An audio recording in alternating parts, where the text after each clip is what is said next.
Halo Tribuners, selamat datang di Mall Pelayanan Publik Kabupaten Banyuwangi. Saya, Reni Nukuramanda, mengajak Anda untuk mengenal lebih dekat mengenai MPP yang ada di Kabupaten Banyuwangi ini. Saat ini, MPP Banyuwangi memiliki 30 unit layanan yang terdiri dari 12 OPD dan 18 non-OPD. Dan saat ini mampu melayani sekitar 1.200 pengunjung. Untuk mengenal lebih dekat, saya akan mengajak Anda untuk bertemu dengan Kepala Dinas DPM PTSP Kabupaten Banyuwangi. Mari ikut saya.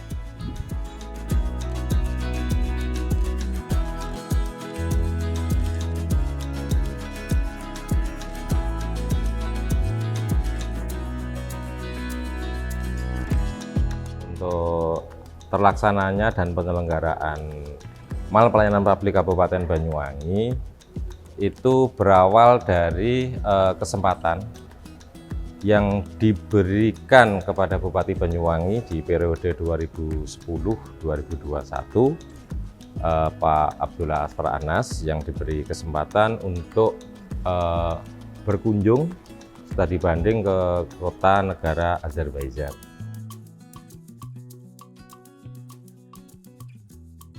Bersamaan dengan itulah beliau langsung tertarik terkait dengan apa yang disajikan layanan publik yang ada di negara Azerbaijan.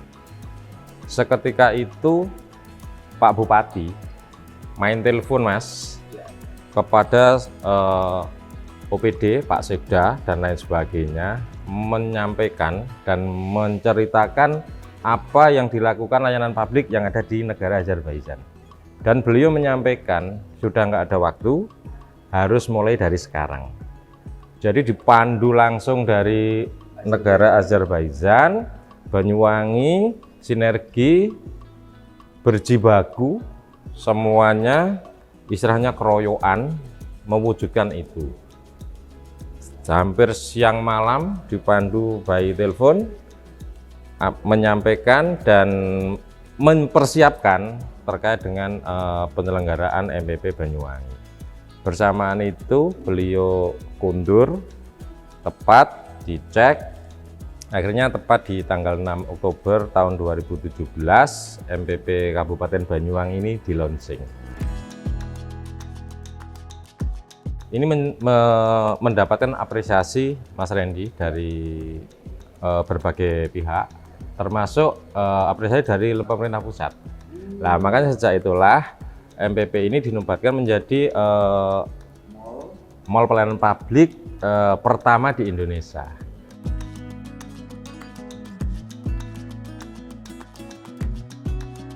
Jadi layanan itu harus yang mendekati masyarakat, bukan masyarakat yang, makanya waktu itu dikembangkan lagi, dibuka layanan di Pasar Pelayanan Publik Genteng. Dan itu diresmikan di tanggal 25 April tahun 2019 oleh Bupati Banyuwangi saat itu Pak Anas bersama Pak Mendagri, Pak Cahyokumolo. Karena waktu itu bertepatan dengan Hari Jadi Otonomi Daerah dan kebetulan diselenggarakan di Kabupaten Banyuwangi. Itu pun belum cukup di situ. Akhirnya dalam tahun yang sama Pak Anas menyampaikan lagi, akhirnya berlanjut dan dibukalah P3 Rogo Jambi di Pasar Rogo Jambi sama, dan diresmikan oleh Pak Anas waktu itu tepat di tanggal 19 Desember tahun 2025. Jadi filosofinya dulu mengapa yang dipilih itu di pasar tradisional itu sama, Pak Anas waktu itu sederhana kok. Kalau di Pasar Genteng Rogo Jambi itu kan di situ sebetulnya pasar itu bukanya sudah tengah malam Mas, jam 12 malam udah buka gitu loh.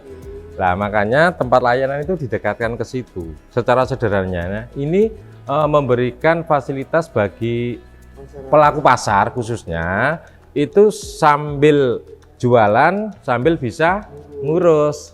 Sama masyarakat yang berbelanja sambil berbelanja juga bisa mengurus.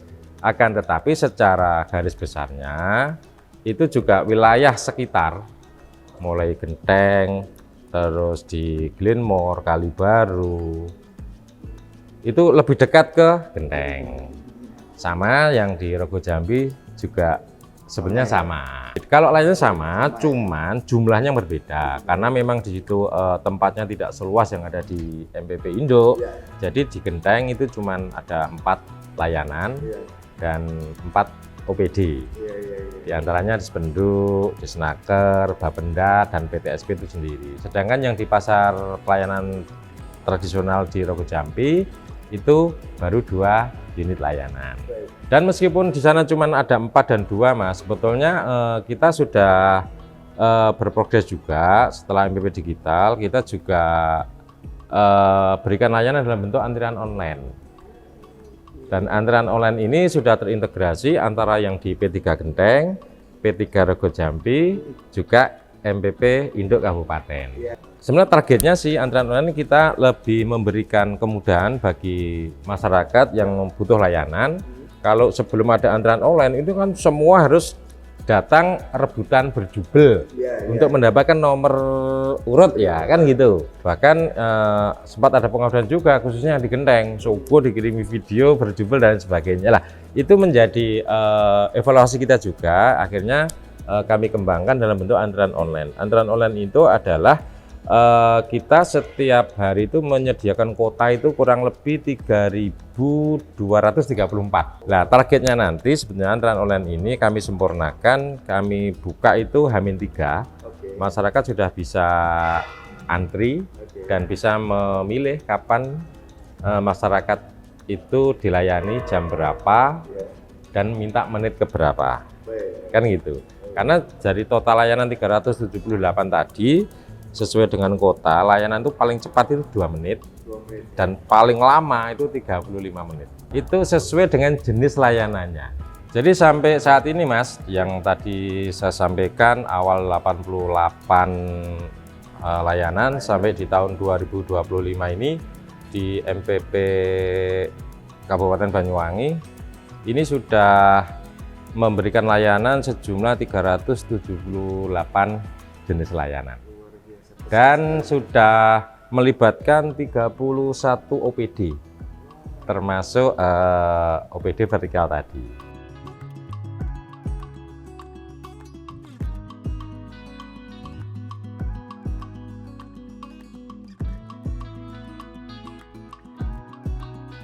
Jadi yang vertikal itu yang khusus di MPP Induk, Mas. Jadi MPP Induk yang awal kami jelaskan sekarang sampai ini ada 31 OPD yang terlibat, 13 naungan Pemda dan sisanya itu vertikal. Di antaranya layanan dari Kapolresta, Kejaksaan, Pengadilan Negeri, Pudam, Bank Jatim, Imigrasi, BPOM, Taspen, apalagi ya, pokoknya 13 Pemda, sisanya vertikal. Nah, ini semua sudah bisa memberikan layanan yang ada di MPP Kabupaten Banyuwangi.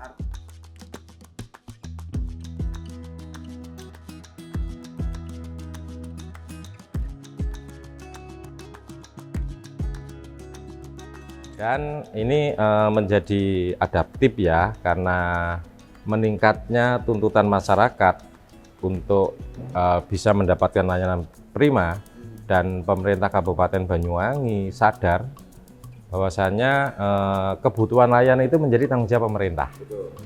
Nah, pada saat perubahan kepemimpinan, Bu Ibu ini menyampaikan itu harus dijawab. Masyarakat tidak boleh dianggap tidak penting di dalam mendapatkan layanan. Jadi masuk di tahun 2022, kami diperintahkan untuk berinovasi.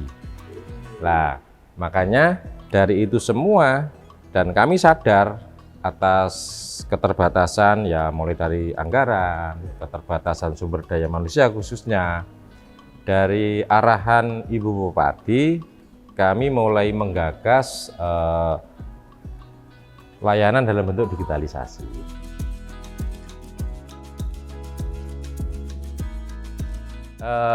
Tuntutan masyarakat semakin meningkat. Ini kan juga terkait dengan perkembangan zaman juga. Masyarakat sekarang itu lebih pintar, kan begitu.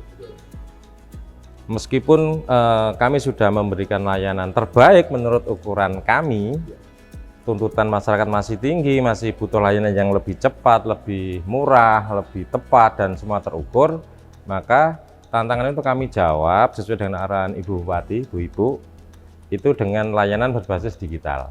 Apalagi pada saat itu di pemerintah pusat sudah menerapkan OSS RBA. Nah, cuman belum bisa terintegrasi lah. Sebagai menghadirkan di Kabupaten Banyuwangi untuk bisa memberikan kemudahan, kecepatan, kepastian, dan murah biaya tadi, kami menggagas terciptanya layanan digital bersama dengan Dinas Kominfo selaku pengampu IT di kabupaten. Akhirnya kami memulai itu bersama tim tentunya, dan persis di tanggal 8 Oktober tahun 2022 itu dilakukan soft launching. Kebetulan itu pas bersamaan dengan festival, jadi dilaksanakan di gedung MPP ini di lantai bawah selama 3 hari. Itu yang menjadi awal mula pemberlakuan layanan digital MPP digital di Kabupaten Banyuwangi.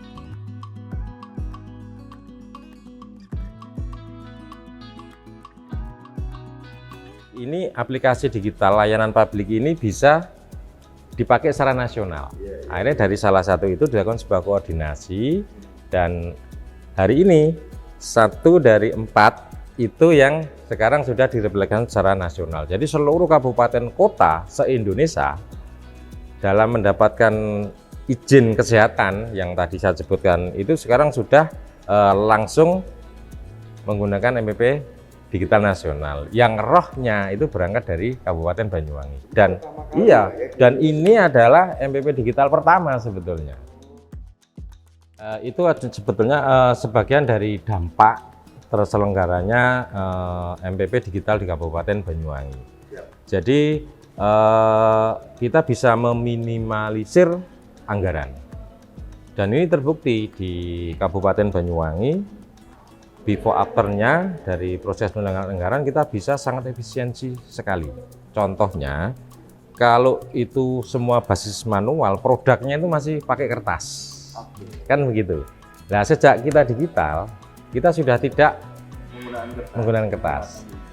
Nah, secara otomatis dalam setahun yang sebelumnya digital itu ada anggaran kurang lebih 400 juta itu untuk pembelanjaan ATK dalam bentuk kertas.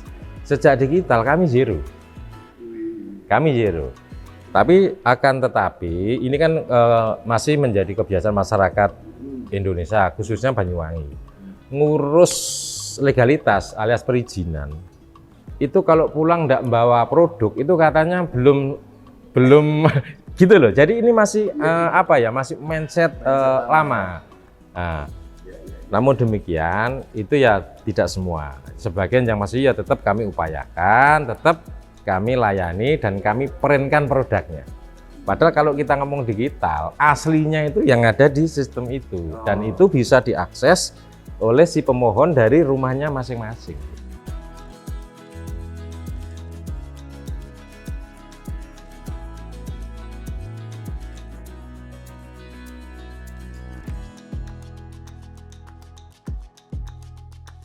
Pemerintah Kabupaten Banyuwangi melalui DPMP TSP kebetulan ini kan sebagai OPD pengampu terkait dengan asetnya MPP dan bertanggung jawab penuh atas terselenggaranya layanan publik. Dalam mengelola kami tidak sendiri, kami melibatkan beberapa OPD yang terlibat. Kami sering melakukan sebuah monitoring. Dari situlah kami bisa menyimpulkan hambatan-hambatan apa yang terjadi, dan itu harus direspon cepat. Nah, kita selalu lakukan koordinasi bersama dengan OPD pengampu. Nah, tentunya ini semua atas saran Bupati Banyuwangi. Karena gini, Bupati itu kan di ini masyarakat, jadi ada gini langsung WA sama beliau langsung. Meskipun di PMK Banyuwangi sudah membuka bentuk-bentuk layanan pengaduan mulai dari nomor SMS, website dan sebagainya. Nah, tapi respon cepatnya ini justru dari pimpinan. Kalau pimpinan gitu udah dan lain sebagainya, dan menghasilkan ya produk-produk yang memang mendekati harapan masyarakat itu sendiri.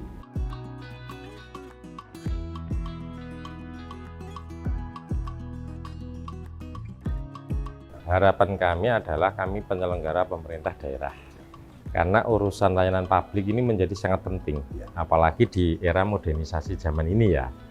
Jadi sudah tidak bisa dipandang sebelah mata. Tentunya kebutuhan layanan ini sudah menjadi tanggung jawab pemerintah daerah, itu yang pertama. Lah harapannya apa? Harapannya ke depan dengan hadirnya layanan publik yang selalu berbenah dari masa ke masa, ini bisa memenuhi kebutuhan masyarakat di sektor layanan perizinan khususnya, di samping layanan yang lain. Akan tetapi masyarakat Indonesia Banyuwangi khususnya ini kan masih inginnya itu ya dengan alasan belum menguasai teknologi dan sebagainya, tetapi kami selalu mendorong terselenggaranya MPP digital secara utuh.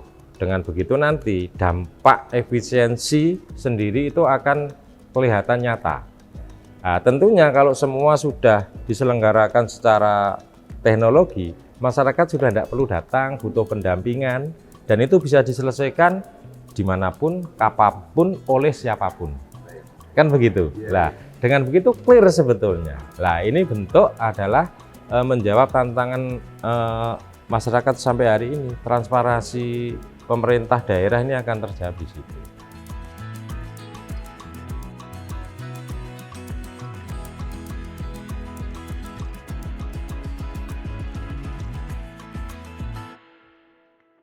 Baik Tribuners, sekian obrolan saya dengan Kepala DPMP TSP Kabupaten Banyuwangi mengenai Mall Pelayanan Publik di Kabupaten Banyuwangi.